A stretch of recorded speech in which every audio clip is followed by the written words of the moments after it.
Hello. Today I'm going to answer the question, why do I feel so empty inside? Um, so we're going to talk about emptiness. And this is a really, really painful topic. This is one of the drivers for people to heal. This is one of the things that will bring people into therapy. This eventually can really make your brain demand change and transformation and that you get some help. And so I see this frequently enough because it's so painful. People are like, I need some help. So, but I love this one, and this is hard. I'm going to make this video, and I'm going to tell you, I'm going to be excited as I make this, and it's not to take away from the amount of pain that people are in when they're feeling this sense of emptiness. It's because the transformation in this spot is phenomenal. It is, and it's fun to do because it's not as complex as it feels, right? This is a really cool one to transform. It's not a cool one to have, but it's a very cool one to transform. Let's dive in. I'm Rachel McLeod. I'm a mental health therapist and an emotional wellness coach, and I specialize in helping people do the brain work for resolving symptoms of depression, anxiety, and post traumatic stress. And so I have a specialty in complex PTSD recovery, and the brain has a really beautiful job process for resolving these symptoms, and that process can get stopped or blocked. And so I really specialize in helping that part of the brain get unblocked and start processing, healing, and doing the constructive work of building our mental and emotional health and wellness, and also help us reach our goals, life satisfaction, things like that. So the brain has a really beautiful process for this, and it has a really beautiful process for resolving the emptiness that we feel inside.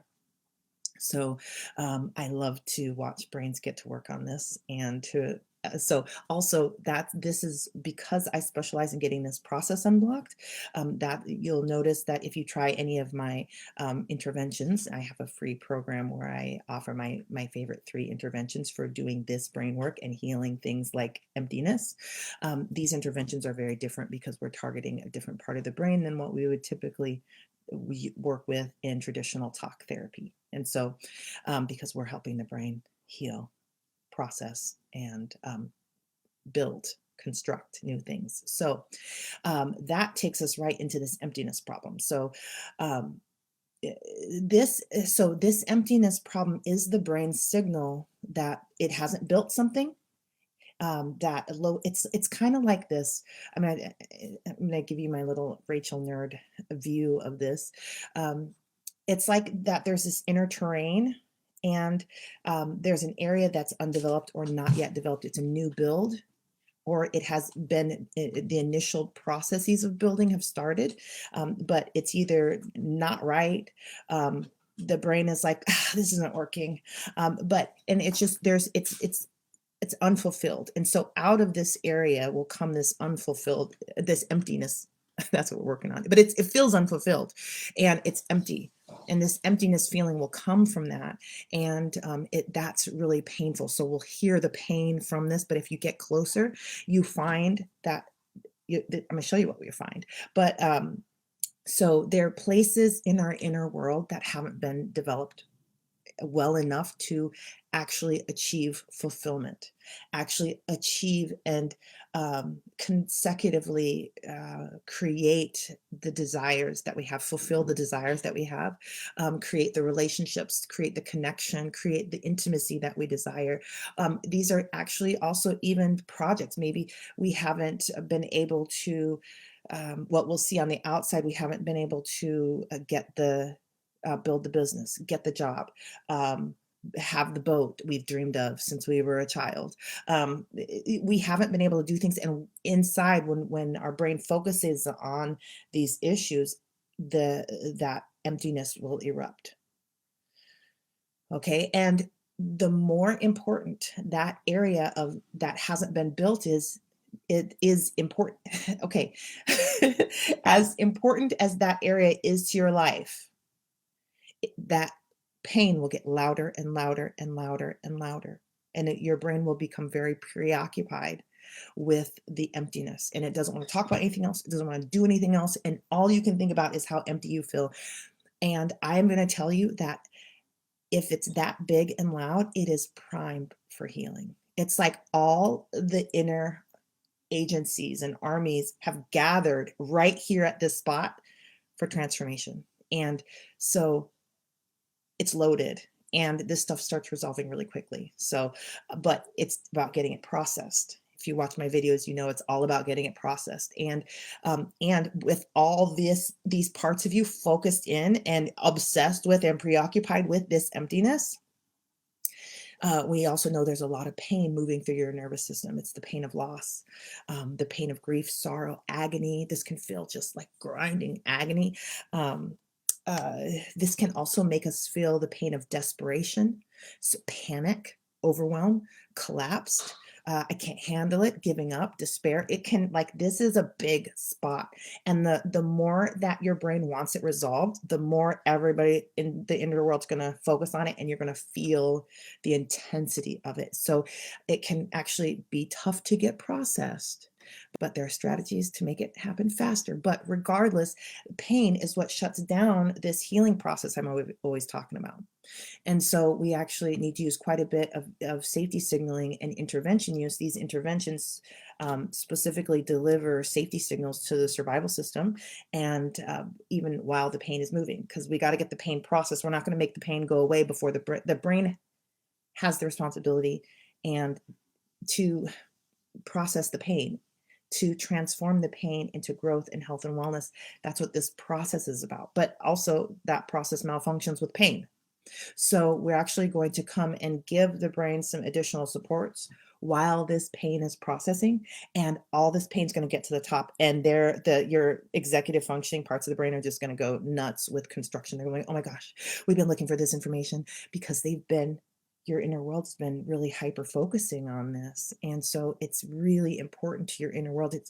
It's really important that it completes its process and gets to the top of the brain, where it will be evaluated. It'll go through the word center and the moral center, and the solution and resourcing and skill center, and all this post traumatic growth or post pain processing growth begins to occur rapidly. And so what people will notice in this state as they're processing, even with just 10-20 minutes of processing with this, they're going to notice insights, epiphanies, like the brain, like, it's so awesome. There's so much transformation that happens here, and what was empty is now becomes information about you, insights, awarenesses, um, an opening, a feeling of I was constricted, I'm not constricted anymore. Just like a expansion, new possibilities, doors opening, and new ideas.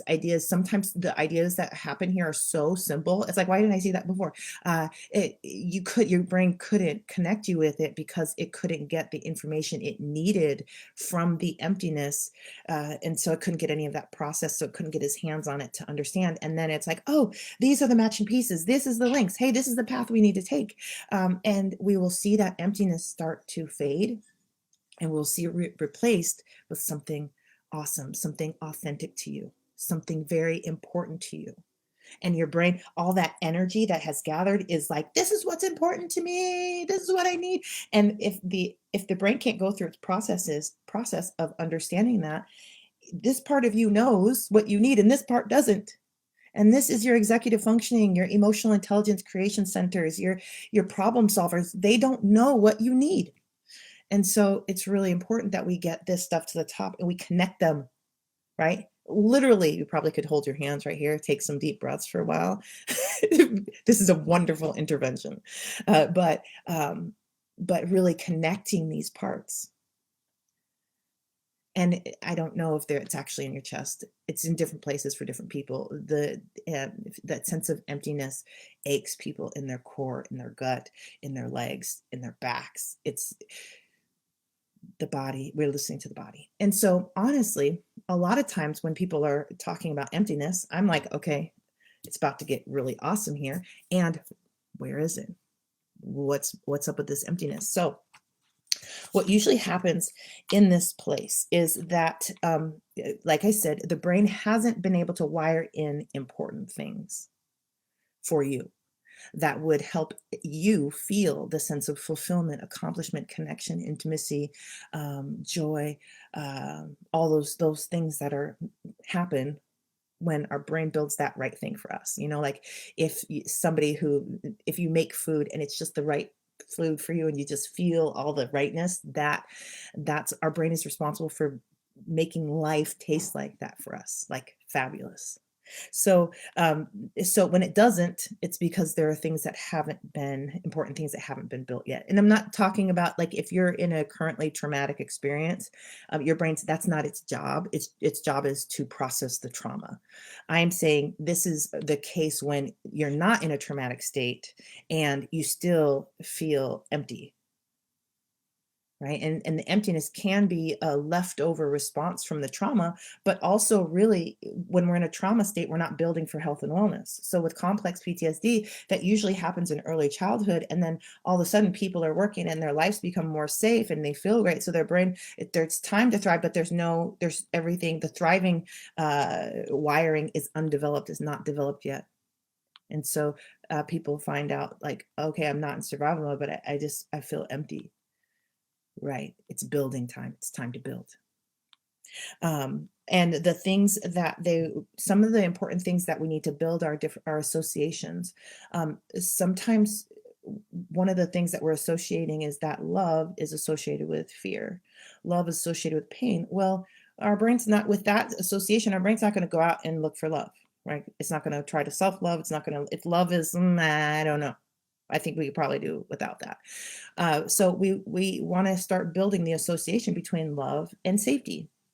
It's a basic one. So that with those two associations, all of a sudden, tremendous growth happens. So those things need to be built, right? And there that can be expanded into so many things. So it's not just love. It depends on like connection. Communication is safe. Talking about challenges is safe. Those are basic associations. If those ones have been established, then conversations can be constructive. We're wiring together. We're building associations. One of the other things we're doing in this emptiness things is the brain needs to build in skills. So it needs to build the skills for connection, skills for communication. And until those skills are built, we're going to feel emptiness in that spot. But once the brain knows, oh, I need communication skills, it will start sending you on, hey, go get me some, your executive function team will be like, go get me some skills to play around with and wire in. Right. And so it's changing what you're looking at. It's changing what you're resourcing, what you're researching. It's changing so many things because it knows what you need. It's like, oh, to resolve this emptiness, we need to build some skills. Yeah, let's go. And the motivation will be there because that's a byproduct of processing, is that your mind body system aligns your energy and motivation towards goal achievement instead of trying to survive or process stuff that's not processing. So some important things that haven't been wired in are actually desires themselves. And so your connection with your understanding of your desires hasn't started yet. And so then brains will bring that in. This is one of the other reasons I love this work, this emptiness, is because this is where your desires should be sitting. We should be plugging in your desires in there. And we find that desires have been left in the back, undeveloped, unprocessed, unaware of, suppressed, made wrong.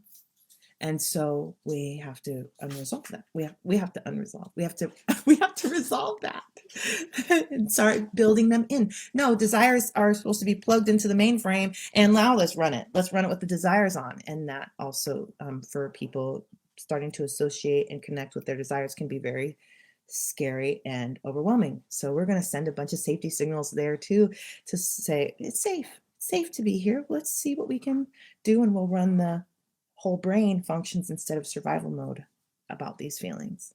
And we'll get them processed and just add processing information. So we're gonna provide safety signaling for processing pain. and that's going to help us build. And then we're going to put in more safety signaling to get comfortable with what we've built. You see, there's a lot of safety signaling going on here because we got to get that process open, running to do the whole thing. It's not just about making it happen. It's about now, how do I feel now that I'm being more vulnerable? Survival state, freak out, go back, self-sabotage, right? We want to shift the brain out of self-sabotage and give it enough support that it can regulate in something new and expand its comfort zone. Okay, so it's a really beautiful process, and there's some complexity to it. There's advanced skills required for something like this, but it resolves so beautifully, and that's in direct contrast with how much depression this can cause somebody, and it's just undone brain work, and it's just some brain work away. And so if you've got this problem, I'm sorry, and let's go, right? Let's do this work. Let's get your brain wired for this. And if you've got children, you want to do the wiring of this because you're going to notice it in your kids and you're going to be like, oh my gosh, you got emptiness there. But if you resolve this in yourself, if you resolve your emptiness, your kids are uploading, oh, that's how you fulfill this emptiness. That's how you work through this. It's happening through the mirroring neurons. And it's just being passed from you to them. So I encourage you to feel encouraged about this. You are just some brain work away from a transformational explosion of awesome. And I know that it's a lot of pain now, but I would encourage you, don't let that intimidate you from diving in. So I think I've written everything down, that I've said everything I wanted to say about this. So, but I do want to invite you to try my interventions for this work. If you can get your brain, if you can find an intervention that shifts your brain out of survival mode into processing mode, one, you're winning. This is huge. To be able to get that shift is transformational, and it only takes about 30 seconds of safety signaling, 2 minutes. It's really powerful stuff. Obviously, we're going to use a lot if we've got this issue in here. So it's nice to find something that's 30 seconds as opposed to 30 minutes, because that works that quickly, because we want to do a lot of work, and the more effective and quick acting your interventions are, the more you're going to accomplish in a short amount of time. And that's awesome, because we don't want to carry this stuff around any longer. A lot of times, by the time people take action on emptiness, they're already really in a lot of pain, and oftentimes very depleted in energy. So it's time to shift this. It's time to transform this. And so grab one of my interventions, join my free intervention for inner world transformation program. The description, the links are in the description below in this video, and try them. If it doesn't work for you, throw it out, try the next one. There is a high likelihood that one of the 3 that I'm sharing is going to be a great fit for you, and so try that out.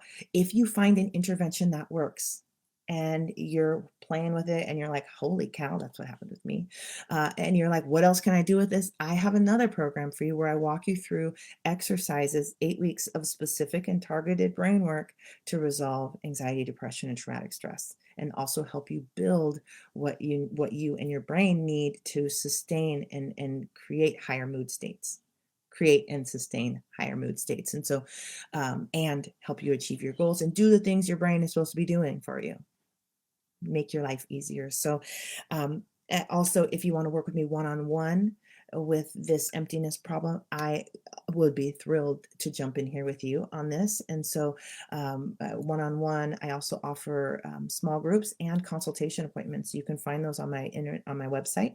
The links are below in this video. So I'm cheering for you. I'm sorry, and this is going to be really awesome if you dive in here and get the support you need. Okay, so I'm cheering for you, and I wish you the best. Take care. Bye.